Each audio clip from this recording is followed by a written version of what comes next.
Ljubitelji računala večeras su u Rijeci otvorili muzej starih računala i informatičke tehnologije.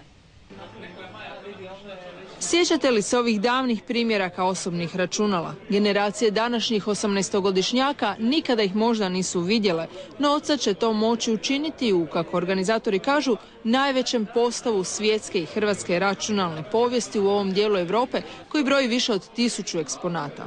Radi se o privatnoj kolekciji nekoliko ljudi koja je kroz dosta vremena sakupljena u, recimo, privatne svrhe, međutim kao i svaka kolekcija ona ne živi ako je neko ne može vidjeti zaista. Dakle, tu ima biti osobnih računala od 1976. mislim da je najstarije, pa do negdje ranih 90-ih.